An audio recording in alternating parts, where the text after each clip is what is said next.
characters of bacteria, or you can see that the genetic material in prokaryotic organisms, in the sense the unicellular organisms are classified into prokaryotes and eukaryotes.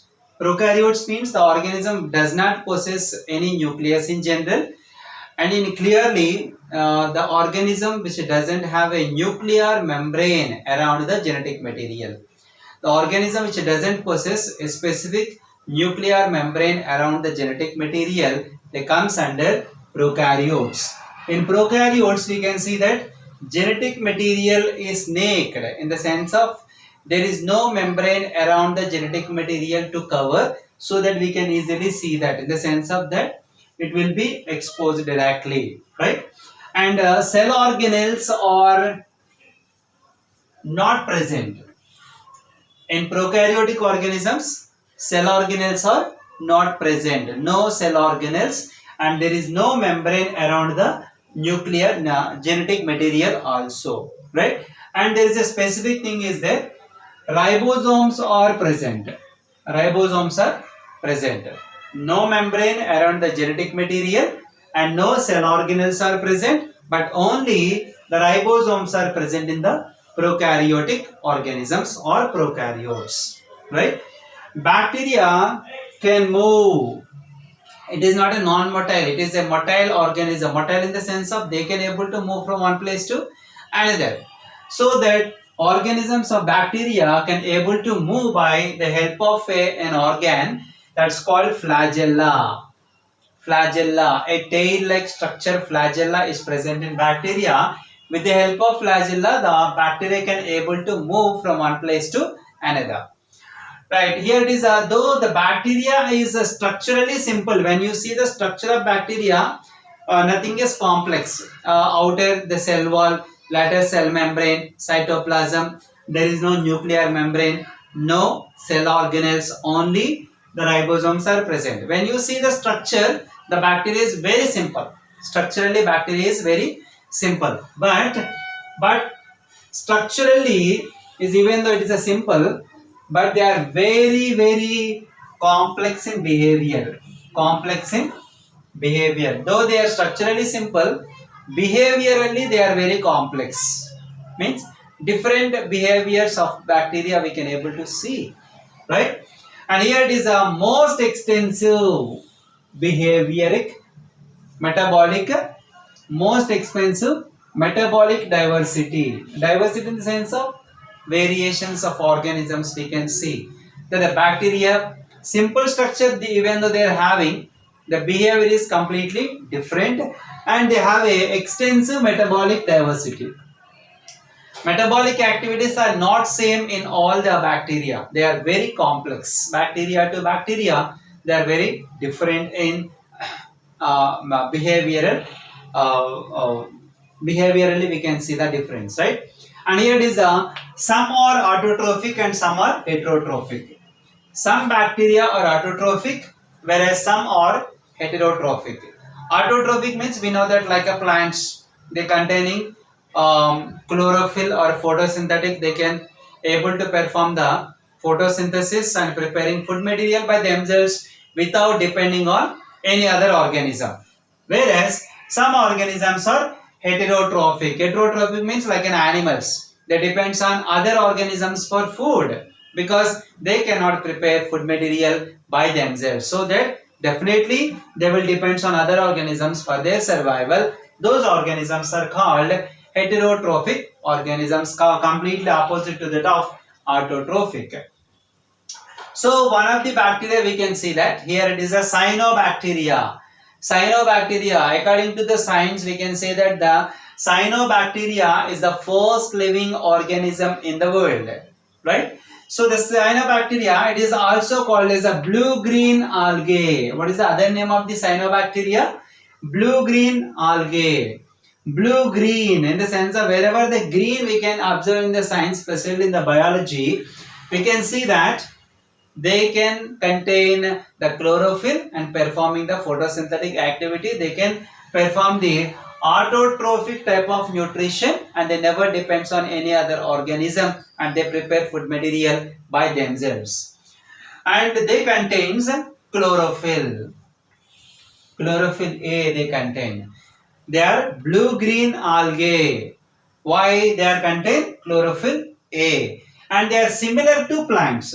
Similar to plants. Why? Because plants are also performing the photosynthesis, and this cyanobacteria also can perform the photosynthetic activity. So that cyanobacteria is similar to plants, right? Because both of them they perform the photosynthetic activity and they are autotrophs.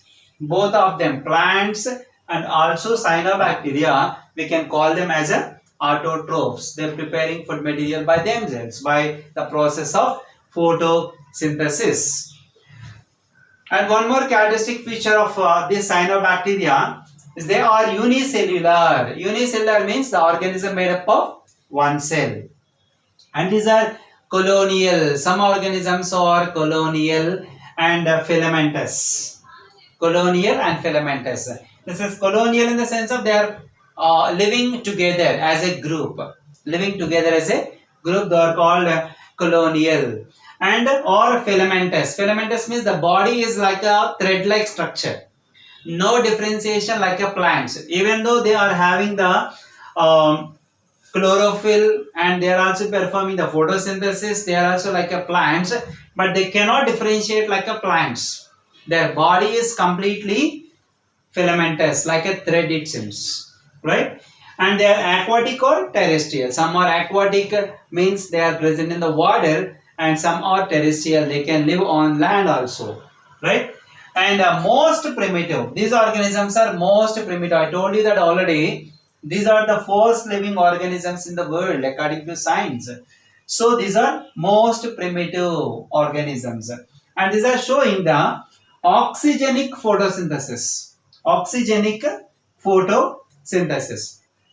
And we know that photosynthesis, during photosynthesis, the plants preparing food material, along with food material, plants produce the oxygen, right? So in the lower classes, like in 10th, when you see that 6CO2 plus 12H2O gives rise to C6H12O6 plus 6O2 plus 6H2O. In that case, we can observe that oxygen is released. So this cyanobacteria also performing the photosynthetic activity like a plants. So it is called oxygenic photosynthesis. Means during photosynthesis, these organisms can produce oxygen. Later, protoplasm. One more characteristic feature of the cyanobacteria is protoplasm is differentiated. Protoplasm in the sense of the fluid material inside the cell. The fluid material inside the bacteria is differentiated into two. One is a central colorless centroplasm. Central colorless centroplasm in the sense of like the fluid material inside the nucleus. In other words, we can say that. Okay. So it is central, almost in the center of the cell, and it is completely colorless, no color, right? And one more is a peripheral, around the bacteria, the pigmented and a chromoplasm. For example, if you see that the cell, according to this point, it is differentiated into two. One is central, colorless. The center we can find a colorless fluid. Center we can find a colorless fluid. It is called centroplasm. It is in the center. It is called centroplasm. And second one is a peripheral pigmented chromoplasm. Chromo means colorful.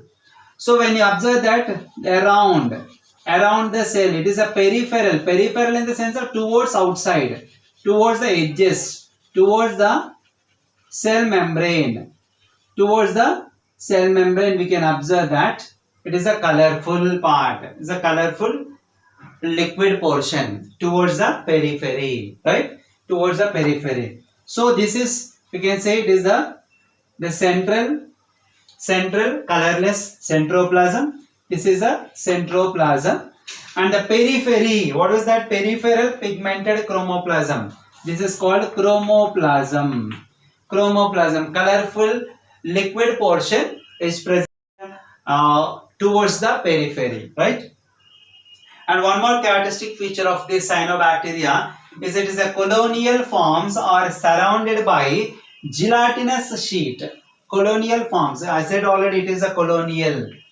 This is a living like a group of organisms are living together, and these are surrounded by a particular layer. It's also called as a sheath, which is made up of gelatin. It is also called gelatinous sheath, right? This is surrounded by gelatinous sheath. These are the few points regarding the cyanobacteria.